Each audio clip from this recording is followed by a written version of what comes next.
kita masih dalam wabah, jadi dengan kondisi yang kurang kondusif menurut dia buat menjaga keamanan diri dia menggunakan masker. Kalau dalam hukum Islam sendiri, kalau menggunakan masker ketika sholat ini boleh tidak, Pak?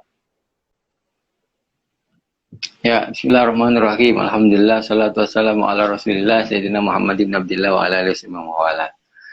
Pertama perlu saya sampaikan bahwa musibah pandemi corona ini banyak sekali manfaatnya buat kita. Paling enggak kita jadi tahu bahwa ajaran agama Islam itu tidak pakem ya. Banyak pilihan-pilihan yang bisa kita jalankan. Jadi kita slow ya, kita bisa slow sambil menjalankan ajaran agama ini. Tidak hitam putih harus begini dan harus begitu. Nah, khusus yang ditanyakan tadi terkait masker, yang dilarang sebenarnya itu adalah pada saat haji ya. Itu pun masih ada yang membolehkan. Jadi yang haji waktu tawaf itu keliling-keliling itu yang nggak boleh pakai masker. Nah, kalau untuk sholat, Nabi SAW pernah melarang dalam satu hadis. Kalau Rasulullah Shallallahu Alaihi Wasallam ayyughatti ar-rajulu fahu. Nabi SAW ketika itu pernah melarang seseorang sahabat cowok ya memakai ini penutup mulut. Kenapa? Karena itu ketika itu mirip dengan kebiasaan orang Yahudi ya ketika itu. Kemudian ada istilah berlebihan di dalam beragama ketika itu buat perempuan juga. Misalnya gini, sebenarnya yang muka dan telapak tangan kan boleh kelihatan. Waktu sholat nggak usah ditutupin, jadi nggak usah pakai ditutup-tutupin. Nah, ketika itu pernah dilarang, tapi konteksnya berbeda dengan sekarang. Nah, ketika terjadi kebutuhan tertentu, bahkan dikisahkan ketika itu ada badai gurun ya, ada badai gurun, para sahabat juga sholat dengan menutup mukanya. Nah, dalam kondisi seperti itu ya, berarti tidak dilarang. Kalaupun dilarang ketika itu pun tidak sampai derajat haram ya. Dilarang itu tidak selalu nyampe derajat haram, makruh aja. Nah, apalagi kalau di dalam konteks corona gini, maka memakai masker atau dalam bahasa Arab disebut kammamah, itu para ulama sepakat boleh. Ulama Syafi'iyah, ulama kecuali Malikiyah, Syafi'iyah, Hanafiyah, Hambaliyah boleh pakai masker. Ya, gitu ya. Baik, Pak. Bagaimana kalau seandainya nih, Pak, kalau kita berada di suatu tempat, kita tuh tahu kalau seandainya tempat itu kondusif ya, belum adalah ancaman terkait wabah tersebut. Sebaiknya kalau walaupun kita pasti ada ya Pak ya, merasa insecure dalam diri kita itu pasti ada.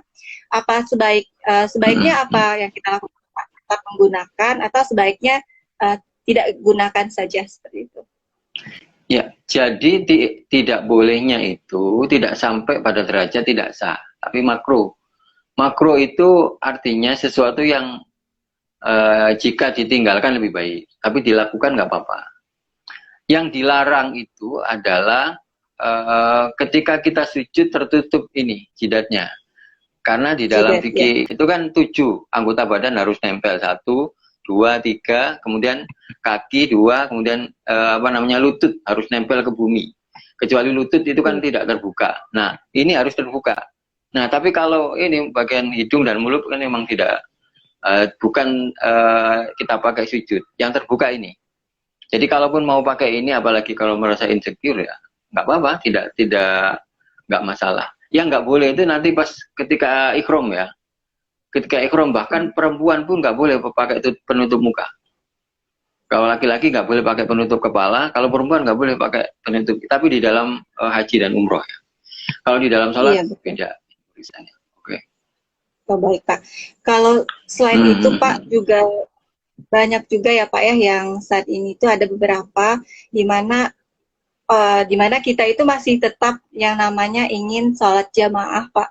Yang namanya ada beberapa dari kita juga yang tetap berusaha untuk menjalankan sholat jamaah, namun mereka juga berusaha menjalankan yang namanya social distancing Pak, di mana mereka ketika jamaah itu merenggangkan safnya. Nah, kalau dalam keadaan wabah seperti saat ini, rasa terancam kita,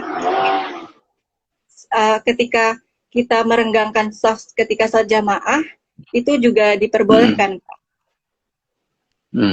Nah, begini, jangan salah bahwa merapatkan barisan itu bukan termasuk syarat sahnya berjamaah.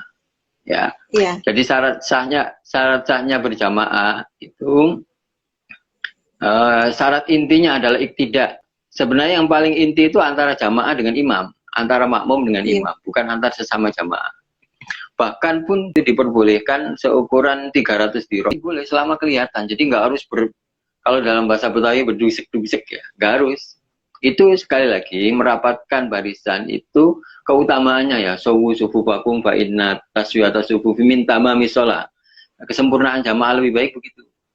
Nah, tapi bukan syarat berjamaah. Syarat berjamaah itu syarat intinya itu tidak makmum mengikuti imam, tapi ada 12 syarat. Ya, misalnya harus niat ngikutin imam.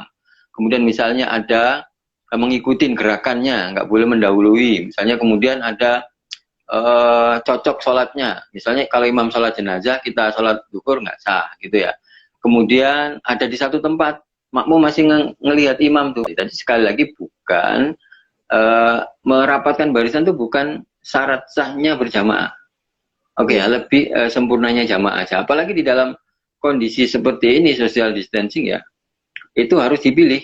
Ya, wala tulqu biaidikum ila tahluka. Kalaupun kita sekedar menjalankan kesunahan, tapi membuat kita nanti sakit, kemudian rusak atau berbahaya bagi diri kita, itu malah harus dihindari. Kita kembalikan kepada ayat Al-Quran itu, gitu ya.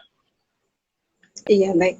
Nah, teman-teman, ternyata ketika kita ada orang yang sholat di dekat kita yang mungkin menggunakan masker, ataupun kita melihat ada jamaah yang merenggangkan saf, ternyata itu masih diperbolehkan ya teman-teman. Jadi kita tidak terlebih dahulu ya teman-teman ya, sebaiknya kita cari tahu terlebih dahulu perihal tersebut.